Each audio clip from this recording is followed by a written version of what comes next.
আমার স্বামীর একাধিক মেয়ের সঙ্গে সম্পর্ক, একথা আমি জানি।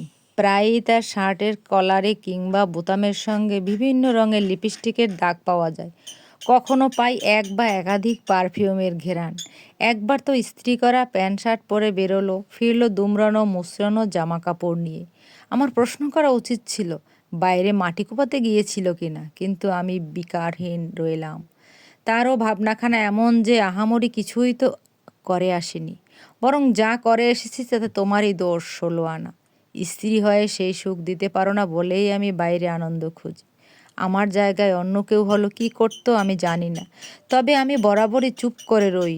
এবং এখন তো এটা নিত্য নৈমিত্তিক ব্যাপার হয়ে দাঁড়িয়েছে। অবাক হচ্ছেন? স্বাভাবিক। একজন স্ত্রী কিভাবে তার স্বামীকে ভাগাভাগি করে নিতে পারে, এটা ভেবেই চমকে যাচ্ছেন জানি। আমাদের শুরুটা আসলে এমন ছিল না। আমার বাবা মারা গেল খুব অকালে। তিনি ছিলেন একটা কলেজের হেড।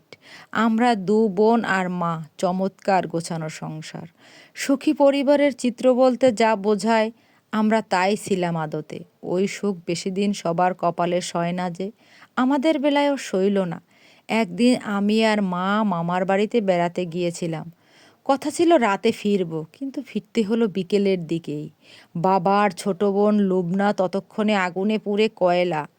আগুনটা কিভাবে লেগেছিল আমাদের বাড়িতে আমি জানি না, শুধু জানি ওইটুকু বয়সে আমাকে আমার পিতার লাশ দেখতে হয়েছিল। যে বাবাকে কোনোদিন অসুস্থ অবস্থাতেও বিছানায় পড়তে থাকতে দেখিনি। সেদিন তাকে একটুখানি ধরবার জায়গা খুঁজে পাচ্ছিলাম না।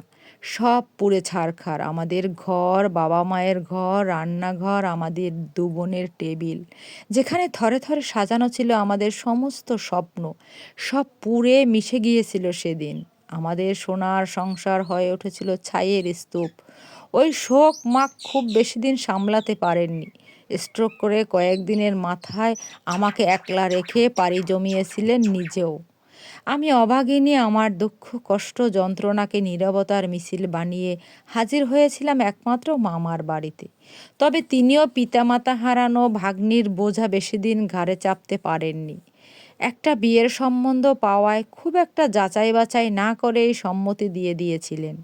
অনুমতি কিংবা মতামত আমার কাছে চাওয়া হয়নি তখন।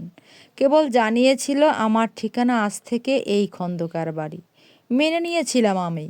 বিন্দুমাত্র চিৎকার করিনি, অমতে তর্কে জড়াইনি।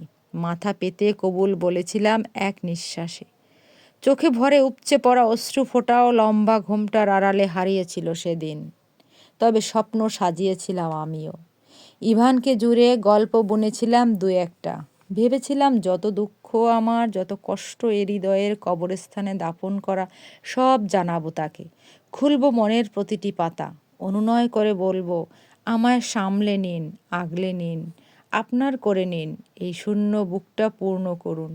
কিন্তু অভাগী যে বড়, যেদিকে যাব সেদিকে এইসব শুকিয়ে খা খা করে। আমার বেলায় এ নিয়ম ভিন্ন হবে কেন?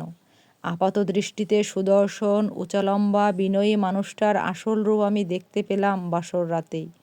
ন্যূনতম আলাপটাও সারেননি সে।